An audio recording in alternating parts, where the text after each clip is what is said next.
24 گھنٹے کی زندگی میں بھائیو جھوٹ خاص طور پر زندگی سے ہم نکال دیں، جھوٹ نہ بولیں اور ایک کسی کو دھوکہ نہ دیں۔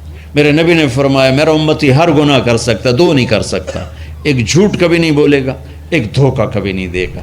تم جھوٹ نہ بولیں، دھوکہ نہ دیں، ظلم نہ کریں، زیادتی نہ کریں۔ ظلم و زیادتی سے اللہ کا غضب حرکت میں آ جاتا ہے۔ میرے نبی نے فرمایا من آذا ذمیا فقد آذانی، جس نے کسی غیر مسلم کو بھی دکھ پہنچایا تو اس نے مجھے دکھ پہنچایا، جس نے کسی غیر مسلم کو دکھ پہنچایا اس نے مجھے دکھ پہنچایا۔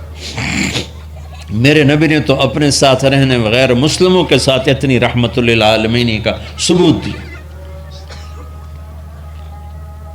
ہم ان کے برتن بھی الگ کرتے، وہ برتن کو ہاتھ لگانے میں کہ دھو، برتن دھو کے لاؤ، اتنی نفرت کا اظہار۔ بھائیو محبت سے رہیں، اپنے کاروبار میں ہو سچ بولو، صحیح تولو، وعدہ خلافی نہ کرو، وعدے سے پھرو مت، کسی کو دھوکہ نہ دو، کسی کو فراڈ نہ کرو۔ بازار کا دین سچائی ہے، صحیح تولنا ہے اور دھوکہ نہ دینا ہے۔ گھر کا دین ماں باپ زندہ ہیں، ان کے پیر دھو لو، ان کی دعائیں لے لو۔ گھر والے ہو اپنی بیوی سے حسن سلوک کرو، گالی دینا، تانے دینا، طنز بولیاں، اپنے گھروں کو آگ نہ لگاؤ۔ ہمارا جوائنٹ فیملی سسٹم ہے، ماں باپ کو اپنا مقام دو، بیوی کو اپنا مقام دو۔ ہمارا سسرالی معاشرہ ظالم ہے، درد سے کہہ رہا ہوں ظالم ہے، ہمارا سسرالی معاشرہ ظالم ہے، چاہے دیندار کہلاتے ہوں، چاہے دنیا دار کہلاتے ہوں، چاہے پڑھے لکھے کہلاتے ہوں، چاہے ان پڑھ کہلاتے ہوں، ظلم ہے۔ میں کہاں سے اس کی تعویل کروں؟ اگر ماں باپ کی طرف سے زیادتی ہے اپنی بیوی کو بچاؤ، اور کہیں بیویاں ایسی زوردار ہیں کہ وہ گھر کو آگ لگانے پر آئی ہوتی ہیں، اگر بیوی زیادتی کرے تو ماں باپ کو بچاؤ۔ یہ تمہارا کام بیچ میں ایک پل بننا ہے، دونوں رشتوں کو جوڑنا ہے۔ جس طرف بہنوں کی طرف سے زیادتی ہے بیوی کو بچاؤ، بیوی کی طرف سے اپنے دوسرے رشتوں کو بچاؤ۔ ہم اس میں افراط ہوتا یعنی کمی زیادتی کا شکار ہیں۔ کچھ ماں باپ کے پریشر میں بیویوں پر ظلم ڈھا دیتے ہیں، اور کچھ بیویوں کے پریشر میں ماں باپ کو ذلیل کر دیتے ہیں۔ یہ دونوں انسانیت سے دور کی چیزیں ہیں۔ بھائیو اپنے نبی کی زندگی پڑھو اللہ کو۔ میرے نبی کی ایک حدیث سناؤں، میرے نبی نے فرمایا یہ جو میرے مدینے والے لوگ ہیں نا، یہ بڑے اچھے ہیں۔ ان کے گھر میں جب کسی کی ڈولی اترے نا تو اسے یوں لگتا ہے جیسے میں اپنے ماں باپ کے گھر ہی آ گئی۔ یہ چند دن پہلے میں نے حدیث پڑھی تو مجھے بڑا مزہ آیا کہ میرا تو مستقل مضمون ہے، بیان کرتا رہتا ہوں۔ آپ نے فرمایا کہ یہ جو میرے انصار ہیں مدینے والے، ان کے گھر میں کسی کی ڈولی آ جائے تو اسے یوں لگتا ہے جیسے اس کو اپنے ماں باپ اور ساس سسروں میں کوئی فرق ہی نہیں نظر آتا، کہ یہ ایسے اچھے اخلاق کے لوگ ہیں۔ چلو اگر یہ نہیں ہو سکتا تو کم از کم یہ نفرت تو نہ ہو، لگائی بجھائی، لڑائی جھگڑے۔ طلاقوں کی شرح بڑھ چکی ہے صرف زبان کی بدتمیزی پر، صرف زبان کی بدتمیزی پر، صرف زبان کی بدتمیزی پر طلاقوں کی شرح بڑھ چکی۔ بھائیو اپنے اخلاق سے، اپنے اخلاق سے اپنے رشتوں کو جیتو۔ ماں باپ کا دل جیتنا ہے، بہن بھائیوں کا دل جیتنا ہے، اپنی بیوی کا دل جیتنا ہے اچھے اخلاق کے ساتھ۔ بیوی کے ذمہ خاوند کا دل جیتے اچھے اخلاق کے ساتھ، ساس سسر کا دل جیتے اچھے اخلاق کے ساتھ، اپنے بہن بھائیوں کا دل جیتے اچھے اخلاق کے ساتھ۔ میرے رب کی قسم تم چپ رہنا سیکھ لو، عزت تمہارے قدموں میں آ کے گرے گی۔ جواب نہ دو، چپ ہو جاؤ، اللہ عزت تمہارے قدموں پہ لا کے کھڑا کر دے، تمہارے قدموں میں آ کے اللہ عزت کو گرائے گا۔ اولاد کو عزت دو، اولاد کو عزت دو، اولاد کو عزت دو، ان کو ٹائم دو، پھر یہ ساری زندگی تمہارے غلام بنیں گے۔ 3 سال کے بچے کو اسکول میں دھکا دے دیا، آیا تو ٹیوشن والے کے پاس بھیج دیا، اور خود اپنے مزے کیے، تو یہ اولاد کبھی تمہاری نہیں ہوگی۔ انہیں ٹائم دو، اور اولاد کی خواہشات کا خیال کرو۔ ان پر ایسے ماں باپ ہونے کی ایسی دھونس مت جماؤ۔ آج کل اولاد نافرمان ہے، آدھا قصور ماں باپ کا ہے، آدھا اولاد کا ہے، کہ یہ وہ شفقت اور وہ محبت اور وہ ٹائم نہیں دیتے، اس سے آگے بات خراب ہو جاتی۔ اور ایک بڑا حساس موضوع ہے، رشتے ناتوں میں اولاد کی رعایت کرو، اپنی اولاد کی پسند ناپسند کا خیال کرو، ان پر مسلط مت کرو۔ اولاد سے کہتا ہوں کورٹ کی شادیاں نہ کرو، عشق معشوقی کی شادیاں نہ کرو، یہ 99.9% ناکام ہو جاتی ہیں۔ زندگی اور چیز ہے، عشق معشوقی اور چیز۔ اپنے ماں باپ کی دعائیں برکتیں لے کر شادی کرو۔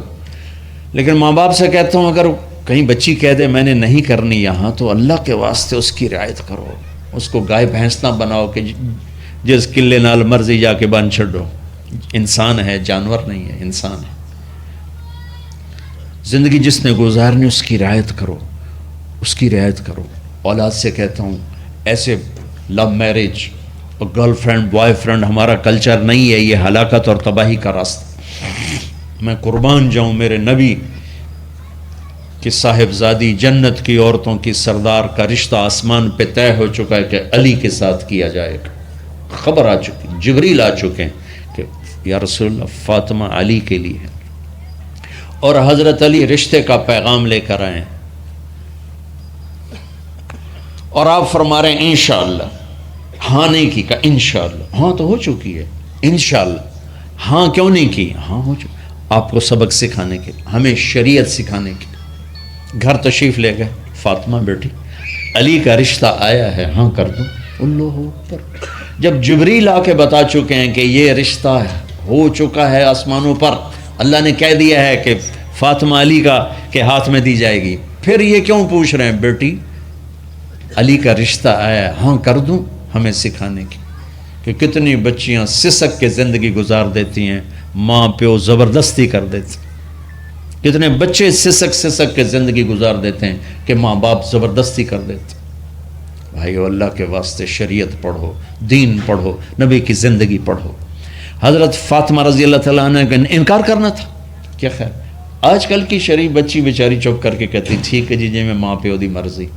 تو فاطمہ جیسی ہستی کوئی تصور کر سکتا ہے؟ کہیں گی نہیں، وہاں سے اقرار ہی تھا، لیکن ہمیں پیغام دینا تھا، سکھانا تھا کہ یا رسول اللہ جیسے آپ مرضی۔